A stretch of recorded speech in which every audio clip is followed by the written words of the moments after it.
Welcome back to the Cannon. I'm Jamil. And I'm Josiah. This episode is brought to you by Dyes Howard Animal Hospital, proud supporter of Raider Nation. And by Spice Odyssey Grill and Hiram, serving up a unique mix of Greek and Indian flavors right here in our community.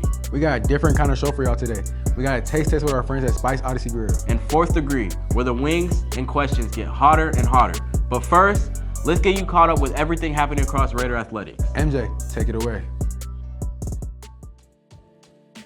Thanks, guys. Let's take a look at what's happening across Raider Athletics. Boys soccer finished the season 6-12 overall and 2-5 in region play. The boys have been struggling recently as they've lost 7 of their last 9 games. That's put a noticeable dent in their 6-12 record this season. They closed out the year with a close 1-0 win over South Paulding, showing their ability to compete in tight games. They also had a strong 10-0 win against Adairsville, highlighting what the offense can do when everything clicks. Despite facing tough losses against teams like Alexander, Rome, and McKeekern, the Raiders wrapped up their season continuing to compete and build experience. Girls soccer finished their season 8-8 overall and 3-4 in region play. They picked up a solid 3-0 win over South Paulding and had a big 8-0 win against McKeekern, showing strong offensive performances. They closed out the season on senior night against Woodland, finishing the year with a balanced record and strong moments to build on. Girls lacrosse is currently 3-10 overall and 1-3 in region play. It's been a challenging season, facing strong competition throughout their schedule. They've gone up against teams like Campbell, Kennesaw Mountain, and Lassiter, gaining valuable experience. With a few games remaining, the focus is to continue to improve and to finish strong. Baseball is having a strong season, sitting at 17-12 overall and 9-4 in region play, placing them second in the region. The Raiders have been on a solid run, picking up big wins against teams like Rome and New Manchester. They dominated Lithia Springs with back-to-back wins of 17-0 and 16-1, and then followed that with a 4-2 win over North Cobb and a 9-2 win against Kennesaw Mountain. East is finishing the season strong and looking to carry that momentum into postseason play. Now, let's take it to Maddie to help us recap this amazing semester. I asked teachers around the school what is one thing that went well this year and one thing that didn't, and these are my responses. So one thing that went really well was our participation in the Student Production Awards and Georgia Scholastic Press Association. We won in both of those competitions, so I would say that was our bigger achievements of the year. That went really well. I would say one thing that didn't go so well was probably broadcast excellence with Student Television Network. We didn't rank this year, and I know that's something that we were aiming to do, but Drew and MJ won second place in the vlog for Student Television Network Challenge, so that was amazing, and we had a few people get published on Georgia Public Broadcasting, so I can't really complain. We have a really blessed program and a lot of community partnerships, so we have a lot of people here that believe in Raider Studios, and the little things don't even matter.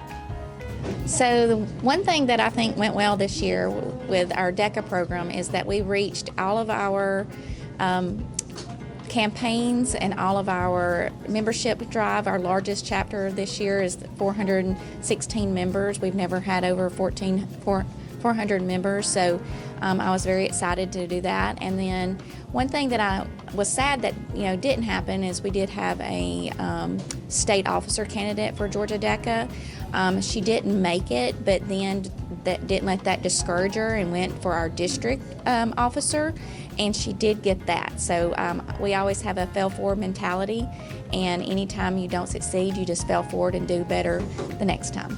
What didn't go well this year is absolutely nothing. This year has been 100% perfect. Go East Paulding. One thing I think that went really well this year was athletics in general, at least the ones I coached with football and tennis, is all made playoffs, looking to make deep runs, have been building, getting better and better. One thing that didn't go as expected that maybe could improve are the kids. If I could just get some different students, that might really help. No, I'm kidding. But no, the classes have been wonderful. Everything's been wonderful. I've enjoyed my year completely. Again, improvement might be in athletics, but everything else has been fantastic. Everything goes well for me because as a main character in my story, nothing is ever wrong. All right, so this is my second year back in the classroom after being a literacy coach for 4 years. And going back to the classroom was a little like being a first-year teacher again, but I really feel like I've found my footing overall with the courses I'm teaching and the kinds of assignments, kind of work students are doing, the kind of things we're reading. All of that's been really enjoyable. And as far as something that has not gone well, I've never been a very good decorator. I don't have the greatest eye for design. So, I'm not very good at just hanging up posters and things like that. That's something I still hope to improve on as a teacher, just make my space look a little bit more personal and inviting. This is my second year teaching at the high school level, so I think this year it's gone a little bit smoother in terms of just getting in my groove and getting to know the students, so that's been really awesome. Also, I got to teach painting this year, which was a lot of fun, so that was really great. And my painting students have been so much fun. One thing that didn't go well, that's really hard because I feel like, we're all doing really well. We're all doing the best we can, and I think we're all in it together, and it's been actually a really awesome year. I guess I didn't get to teach sculpture this year, so I did last year, but we just didn't have enough enrollment this year, so I'm hoping that next year maybe that class will get filled and I'll be able to do sculpture again because I really enjoyed it. One thing that went right is I had a student teacher, and I think he's learned a lot about teaching. I think he's learned a lot about our current generation of students. I think he's learned a lot with different ways and strategies that he's going to teach. And I think he built really good relationships with students and faculty. And so I think he'll be successful in the long run if he decides he's going to still pursue teaching. What went wrong, I believe, is the use of AI. I think about this time last year, we were encouraging students to use AI for education, and I don't think it went as well as maybe it was perceived to have been. So one thing that's gone really well for us this year is teaching factoring. That seems to be something that kids really struggle with year to year, but for whatever reason, we were able to find what worked. So that was exciting for us. So we hope that carries on as they move on to geometry, algebra 2, and so forth. One thing we could work on is definitely being less distracted from technology. I know phones, computers, all that stuff bring distractions, but they can also bring good things too. So maybe leaning less towards being distracted and more focused and using it for productive ways. So one thing that went really well this year is AP Calc. So being the third time I've taught it, and the students who are in that class this year are really dedicated to learning. They've done everything above and beyond what I've asked them. So AP Calc has gone really well this year. One area of growth for the future would be word problems in general. That's been something that a lot of students have struggled with, that we're trying to break the mentality that word problems are a bad thing and show that word problems are really just normal problems, but have words in them. So that could be something that has not gone as well as it could. As spring sports begin to wind down, make sure you continue to support Raider Athletics as teams finish out their seasons. Looking ahead, fall sports are right around the corner, kicking off next school year in August. Sports like football, volleyball, and cheer have already started tryouts and workouts, so make sure you try out if you're interested and get ready for the next athletic season. That's going to do it for today's athletic report. Now, let's send it over to Jamil and Josiah. Thank you, MJ. Now, it's time to switch things up. We're sitting down with a player and a coach. And then we'll be answering questions and eating a wing after each one. But the twist is, the spice get hotter after each question with different degrees of heat. Let's get into it. Fourth degree. Welcome to Fourth Degree. Today we're trying hot wings with our special guest, Coach Stapp. Lisandro, and I play soccer and football. I'm gonna be asking him a series of questions, and after every question, the wing gets hotter. So let's get into it. When did you first start playing your sport, and what made you fall in love with it? I started playing when I was 4 years old, and then I fell in love with it because my grandpa taught me how to play it. And then little by little, I started kicking around, and then I fell in love with it by kicking and stuff. All right, so I first started coaching a very long time ago, probably about 13 years ago. Reason I got into it is there was a need at Campbell High School for an assistant JV soccer coach, and a buddy of mine was the head boys soccer coach there, and we got to talking, and so I did that for a year. When I first came here 5 years ago at East, I interviewed to be an assistant football coach, and then they also had a need for an assistant JV girls soccer coach. And so I said, yeah, I'm on board for it. And I did that from the 2 sports my very first year here and went with it. And then some changes happened, and 2 years after that, I became the head girls soccer coach. Is it ever hard to like balance everything you're doing? At times, it can be very hard. Let's try this wing real quick.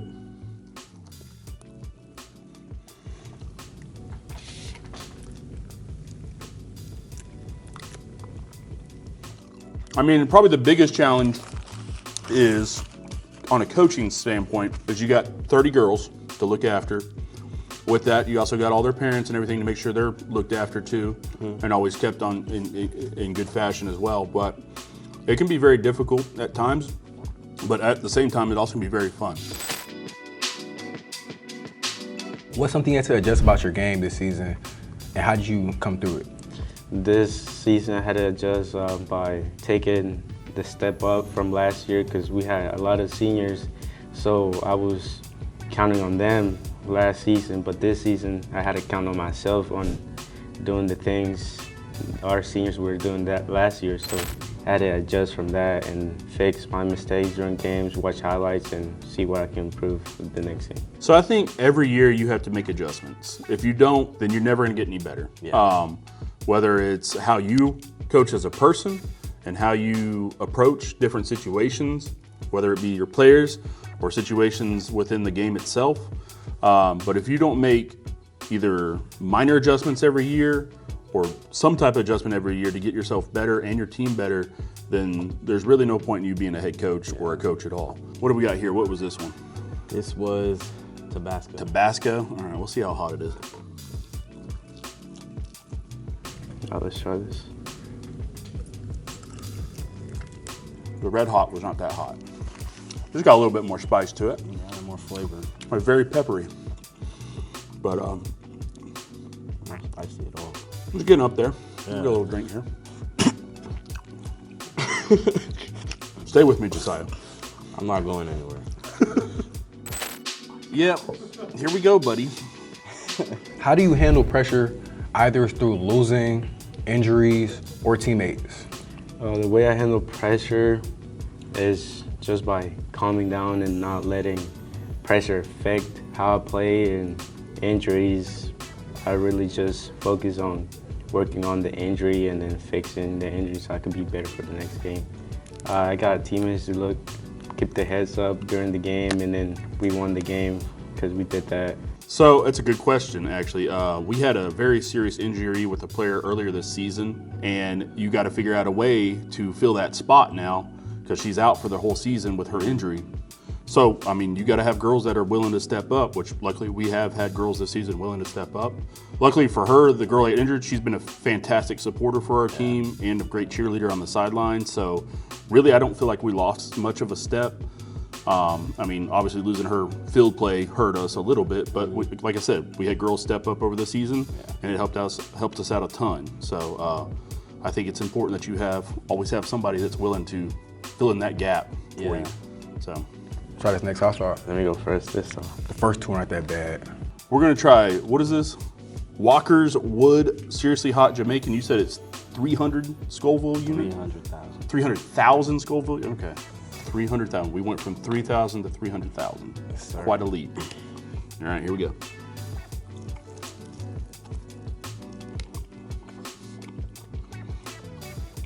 Oh yeah. Let's cheers.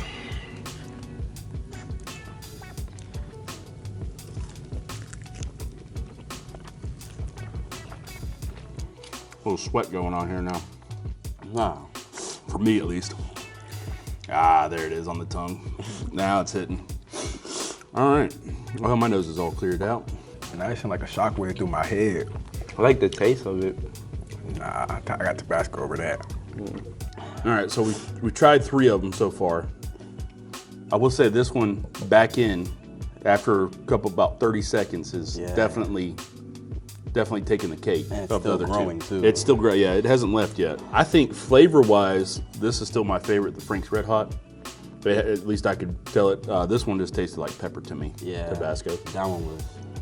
So we got one more to go, right? Yes, sir. We got Melinda's Ghost Pepper. Ghost pepper. And how many Scoville units are we looking at this one here? It's extremely spicy. Yeah. I think they said it was about 4 million. 1 million. 1 million. 1 million Scoville unit. Okay. So All right. 1 million. Oh boy. All right. When you look at this past season, what do you want to remember, and how do you build for the next season? So looking at this past season and previous seasons for that, I think it's important as a coach to obviously reflect upon yourself, things that you did good. Yes, sir. Definitely things you can do better. But I think one thing that I would like to improve on is just being a little bit tougher. I think that's kind of important. Like looking at Nick Saban, he's always been somebody that I can idolize. I think a lot of coaches in East can idolize Nick Saban. He's a fantastic coach, but he's fair. He's tough on his players. There's always consequences if you mess up, and there's always rewards if you do good. So I think a little bit of that goes a long way. Finally, when you look past this last season, the ups and downs, what do you want to remember? Things I want to remember is our 3 seniors that are graduating, the way they kept my head up and on the field, off and on the field, kept me from moving on from the mistakes I made and just made me keep fighting and win the ball every time. And what do you want to do next season, last year? I want to just do better than this year, go to playoffs, and after high school I want to play pro and go MLS or go professional in soccer. All right, what do we got here? Now we have Melinda's Hot Ghost Pepper. Oh, Lord. So you can go ahead and get the first. 1 million Scoville units? Yes, sir. Around there. All right, here we go, sir.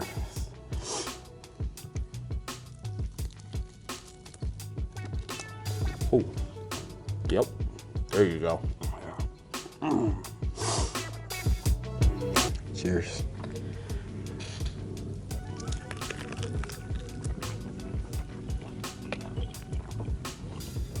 It came my nose, okay.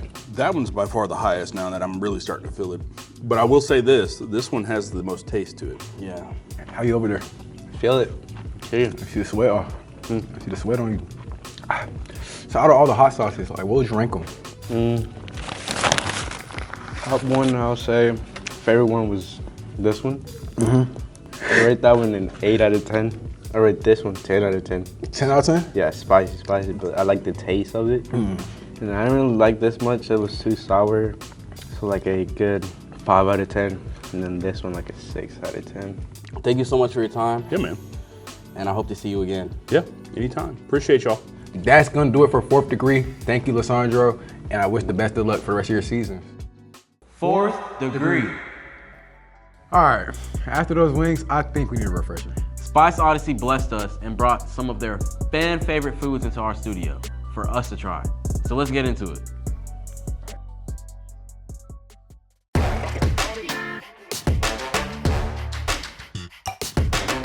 We're here at the taste test. We're here with our special guest, I'm Denise Glassberg with Spice Odyssey Grill. and we're about to try all this food. All right, can you explain everything on the table here? Absolutely. So our restaurant is a unique fusion of Greek and Indian foods. So we have a sampling of both sides of our menu here today. At the very front, we have our signature Vindaloo chicken wings. These are traditional chicken wings in our vinegar-based Vindaloo sauce, which is an Indian curry. Here we have our Taste of Greece sampler plate. This has hummus, falafel, and spanakopita, which is a spinach and feta pie. Here we have biryani, which is a classic Indian dish. Normally it would have chicken or lamb in it, which we also have, but we like to put gyro meat in it, kind of blending the two very, very different cuisines. And then along with that, we also have some garlic naan bread. We have a tandoori oven in the restaurant, so all of our breads are made homemade from scratch every day. Here we have Taste of India, which is a sampler plate of our Indian appetizers. We have some vegetable samosas, chicken pakora, which is chicken fried in a chickpea batter, and then chicken 65, which is a southern Indian dish out of Delhi that originated at a very, very famous hotel, and it's kind of a mildly spicy and sweet chicken dish. Here we have our mixed shawarma platter. This has gyro meat and chicken shawarma in it, along with a Greek salad. Traditionally, we have the more popular version of this, which is a chicken shawarma wrap or a gyro wrap, but I thought this would be a little easier for you guys to handle here today. Here we have butter chicken, which can be served mild, medium, or spicy, and then Greek fries, which are our double battered fries with feta cheese and tzatziki sauce.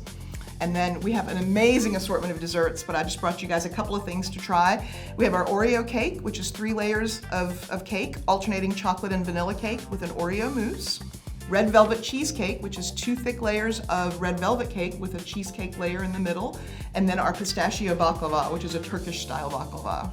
So dig in. Oh, we also have some Greek sodas for you here. So we have Greek and Indian sodas, but today we're gonna try the Greek sodas. So dig in and I'll answer any questions you have. Of course. Other than these desserts, do you guys have ice cream? We do have ice cream, although it's not one of our more popular serving. We have it for folks that want it. We are getting ready to add beignets to the menu though, which will be amazing. They're like little fried, almost like biscuits, and they'll come with an assortment of sauces that you can choose from. So we'll have like a dark chocolate masala sauce, a milk chocolate tahini, pistachio rose sauce, all kinds of fun sauces that we can try with those as well.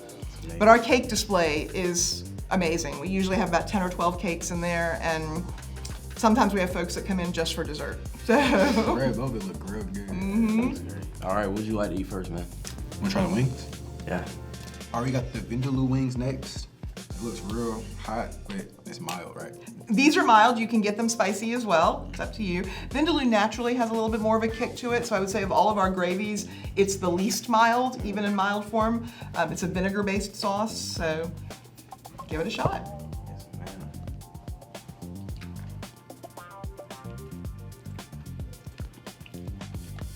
That's a good wing right there. That wing was great. Good. You want a drink? Yes, sir. What drink would you like out of the 3 options? I think first we should start out with lemon. All right, let's try it.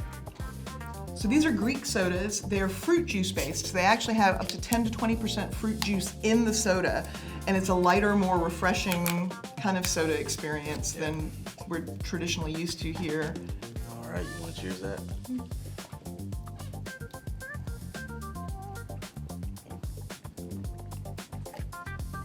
I like this. It's like Sprite, but a little better. Like a Minute Maid. Yeah, like Minute Maid Sprite. All right, we got sour cherry juice drink. The sour cherry is my favorite. What taste does it have? It's very cherry.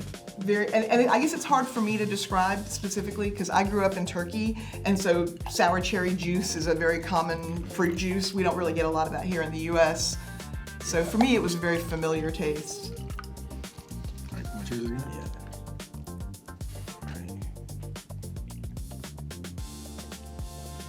This one's good too. Yeah, that's great.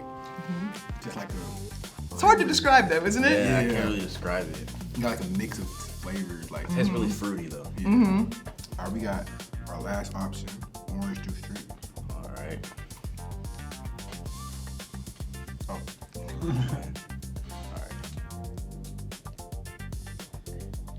Tastes like a Sunny D. I love Sunny D when I was growing up. It's like giving a lot of memories. Yeah, it does taste like orange. That's great. It tastes natural. It doesn't taste like That's how I feel like when I drink. I don't have that weighted down, I've had a bunch of high fructose corn syrup feel to it. All right, well, was that everything? Oh wait. Someone try. I mean, let's. Well, you guys tried the sauce for the butter chicken, but I don't know if you want to try some of the actual chicken. Yeah, I'll try some. Yeah, I'll try some chicken. Do you ever use the recipes you learned from like the restaurant at home? Honestly, I have not cooked at home in about 4 months now. I pretty much live at the restaurant these days. In fact, I was making fun of myself the other day because my husband and I were going somewhere and we both pulled up maps, and maps took him home and it took me to the restaurant when I clicked home. And I was like, oh. So I honestly have not cooked at home since Thanksgiving, which I do miss, but my youngest son is graduating from college in a few weeks and he's coming home. So I suspect once he comes home, we'll cook more at home because he loves to cook. And he likes to make fresh bread from scratch and stuff, so he'll get me back into the swing of things. Let's try it.